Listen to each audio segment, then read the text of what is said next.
Okay. So thank you everybody who is present today. I know it's a bit early for me, but not that early, so I don't know what time zone you are in. Anyway, I'm going to talk about decolonizing veganism. But before I get started, I want to tell you just a little bit about myself, not too much, just so that you understand why I'm actually passionate about this topic. I'm a first-generation migrant from Iran, and I grew up actually in Austria, which is quite a racist country. I'm in the UK at the moment. It doesn't mean that the UK is not racist, but it is subtle. It is a kind of, you experience racism in a different way. Anyway, racism has actually shaped me and my journey. And although I, healed my own severe migraines through a whole food plant-based diet, and that is why I changed actually from being a doctor, to a nutritionist, I realized that, good health is more than just the food we eat. Other social factors also play a role. So we can't really ignore that, all social injustices are interconnected. We cannot address one without actually talking about something else. And that is why I have become really passionate about colonialism and decolonization. And so, yes, and that is going to be the topic I'm going to talk about. Now, I'm going to start. Doesn't move. Okay, I'm going to just give you a definition of what colonialism is and why is it important to understand that, what is decolonization, and why is it actually important that as vegans that we talk about that. And so that's just, I don't know, has anybody seen this map before? I can't see you, but maybe you can raise your hand or comment. So this is actually, I saw that recently. Sorry, the poll is in my viewer, so I have to finish that. Okay, so a Black British academic showed that to me, and he said whenever he shows this map to his students, people keep saying, "Oh, you need to turn your slide upside down." But in fact, this map is called upside down map or thought up map, and both phrases are correct, although depending on which one you use, it induces actually a different feeling in us. So upside down map, it means that there's something wrong with the map. You need to correct it. So you need to make it right. But if you say thought up map, it only means that the thought is, at the top. And psychologically, when we say something is at the top, we usually mean that it is more important. And as we know, the normal maps we see, or the, quote unquote normal maps, have the global north, which is, North America and Europe.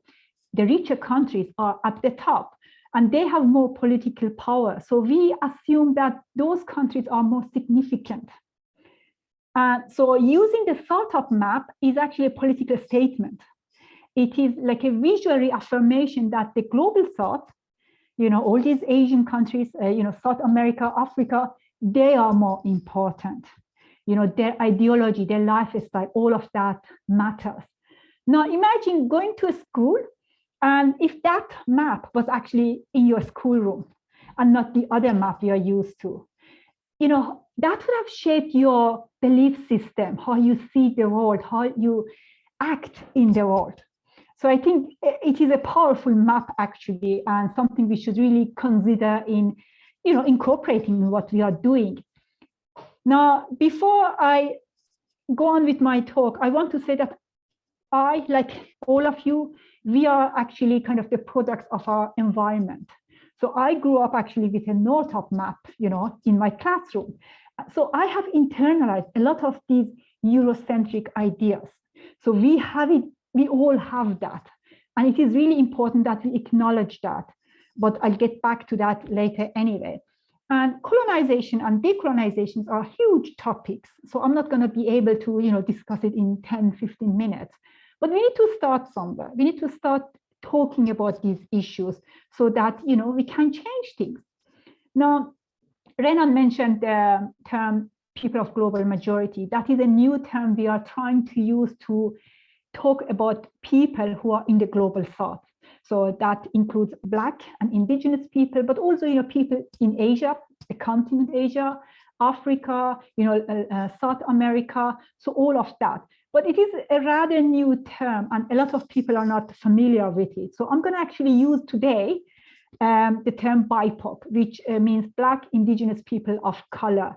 But by that, I mean, I had a look at all of you earlier. So all of us, we are considered BIPOC. We are not white-bodied.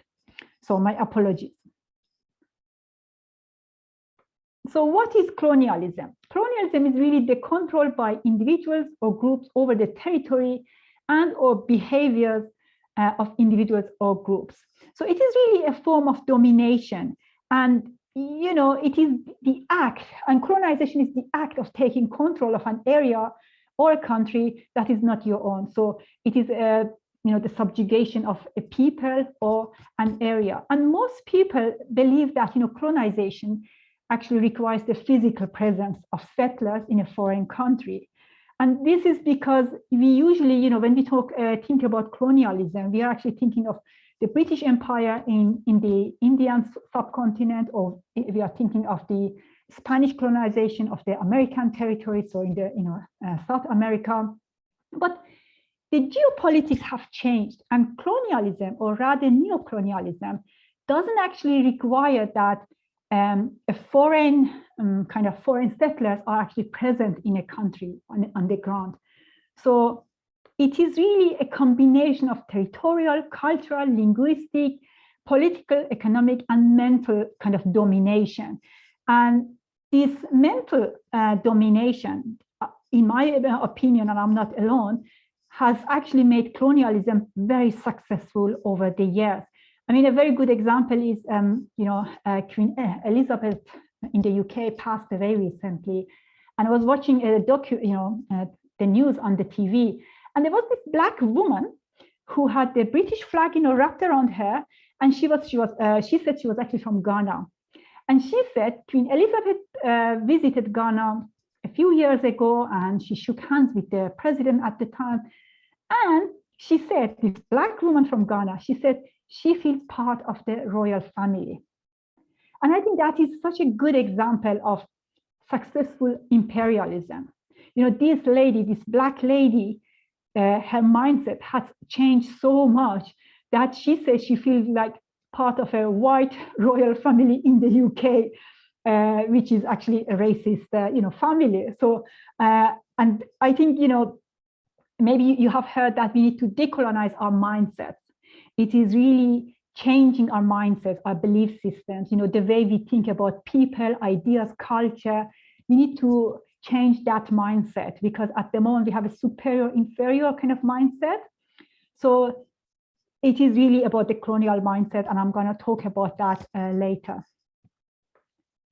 Now, this is a kind of, it's called center periphery model, and it shows, it's a philosophical framework, and it explains the colonial matrix. As you see, the center is European, male, affluent, so having money, logic, reason, mind. In the periphery, we have the indigenous people, female, poverty, using intuition, emotion, and working with your hands, labor, for example, the body, nature. All of that are in the periphery. And it says that, if you want to kind of be successful, if you want to be closer to power, you need to be closer to the center. So everything in the periphery is considered inferior. And if we want to move towards, as I said, to become more superior, we need to move towards the center. And that mindset makes it easier to exploit everything which is in the periphery. And as you can see, animals, nature, environment, all of that is actually in the periphery. I mean, you could even say that, women are actually in the periphery. So that would actually, have some, implications for women and indigenous people. All of that is actually in the periphery. So that is kind of almost like, you can just exploit them. So, yeah. Now, there are systems that actually kind of help to sustain colonialism. And these systems, I'm going to just say which systems they are: capitalism, white supremacy, individualism, and the colonial mentality, which I have touched on a bit earlier. And all these systems are actually kind of interlinked. I don't have much time to talk about each of them, in depth, but I'm going to just touch on them. Capitalism, that is an economic and also political system where an individual or a group of individuals, they have access, to property, business, resources, and they control all of that to make profit. And because of that, they can, exploit anything or anybody just to make the profit. So humans, nature, animals are just mere instruments, in a capitalistic system. And those with access to money actually also decide who gets, access to resources. So they control the narrative. And I think, one good example is animal agriculture, where they use animals like cheap commodities. They use them to make money, put them together in really tight, confined areas and sell the meat, to make profit. So that is one good example, but there are many. Now, white supremacy and colonialism, they actually exist in symbiosis. If you think about it, racism, discrimination, and the otherization. So as long as you consider one group inferior, it is easier to exploit them. It's easier to oppress them. And white privilege is actually a legacy of colonialism. So I think that is something we need to recognize. And white privilege doesn't mean that white people are not working hard and they don't have any struggles, but it means that as white people, they have an advantage that we as people of color are not given. So it is like an inbuilt advantage. And again, that actually helps them to uphold colonialism, even if they are not aware of it. Now, individualism is another interesting one. It's quite complex, but I'm going to keep it simple. And again, the idea is that the interest of one individual is more important over the collective. And if you think about it, the indigenous cultures, they had a culture of, a collective culture and a collective identity. So indigenous cultures actually recognize that we are all interconnected. So in an individualistic kind of culture, that is not the case. Now, colonial mentality, I have already talked about that. It is, again, it is really the internalized racism. It is the belief that the colonized identity and culture are actually inferior, that white-bodied folks, their ideas are superior to us, and it causes actually us to have a low self-esteem, negative self-image, negative view of your own culture and cultural identity. So anything that is white is considered as superior. So, that goes to like what they eat, what they wear, and even what they believe. And a lot of people say actually that the colonial mentality is the most negative, serious impact of colonialism. And I agree with them, because I think, we are actually also the people who are upholding the colonial system. And that is, if we don't address the colonial mentality, if we don't decolonize our, mindset. So I just want to mention one, I'm a nutritionist, the impact of colonization on food. And I just illustrate it on an example. When Columbus arrived in America, they had obviously the ships, they had some food with them on their ship, but they finished it. And their food was mainly bread, meat, and wine. They finished that food and they started eating the indigenous food. But at the same time, they were exposed to new people. So anyway, they got sick, a lot of them, after a long, ship sea kind of, journey. And because they started falling sick and dying, they started blaming their food of the indigenous cultures. And that is how they started actually saying there was the right foods, which is the food of the Westerners, and the wrong food, which was the food of the indigenous people at the time. So, and then, that again, started this distinguishment between two kind of, good and bad. And the good was the Westerner, whatever they were having. And if you think about it, food is more than just nourishment. It's not just what gives us like kind of the nutrients and energy. It's also, it's a symbol of status, class, power. Who has money to eat what? Because some foods are actually expensive. So, and I think we see that in veganism quite a lot. Some vegan options are actually very expensive. And whoever can afford that, it gives them, yes, status, and yes, and only certain class can actually have those foods. And as I said, we all have this idea, foreign or white is better.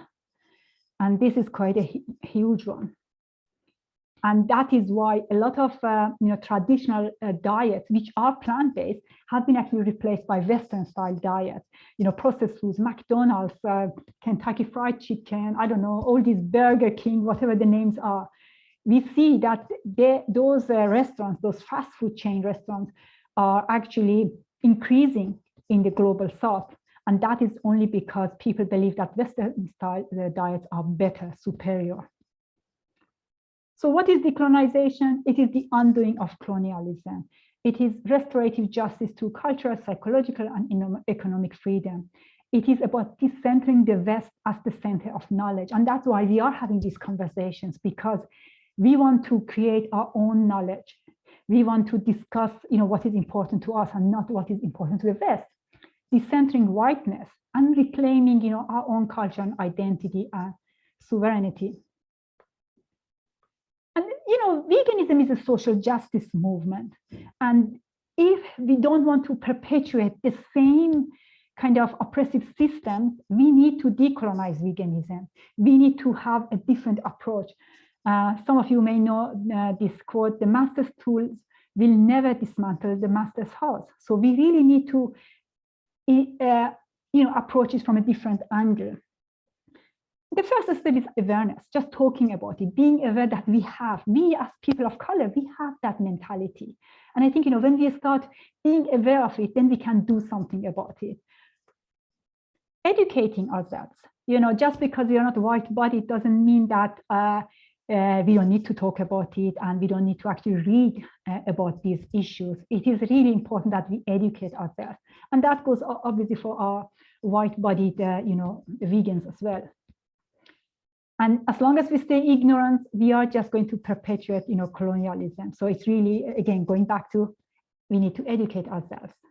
And the language we use, that's why I apologize in the beginning. I kept saying BIPOC and people of color, but we should actually start saying people of the global majority, because although we have been marginalized and we are actually in the majority. If you think about it, the white-bodied people are, I think, just 20% of the world. The rest is 80% is actually considered people of color. So we need to start using a different language, a different way of addressing all these issues. And we need to, be humble. We are going to make mistakes. It is part of the journey, and it is okay. Well, we are, I don't think there's any white-bodied people here, but we all have some level of privilege, and we need to be aware of that. So right now, we all have access to internet. That is a privilege. Some people, not just in the global south, but also in the UK, for example, they don't have access to internet. So that is a privilege. And if you have privilege, don't take it for granted. Don't assume that everybody has the same access. So I think that is really important. And that changes how you talk to people. And when you have privilege, even if it is just access to internet, for example, you have more responsibility. So I think just being aware of all of that, so awareness, going back to that, is the first step. Thank you. That's my email address. I think Zenon is going to share it later again. If you have any questions at any time,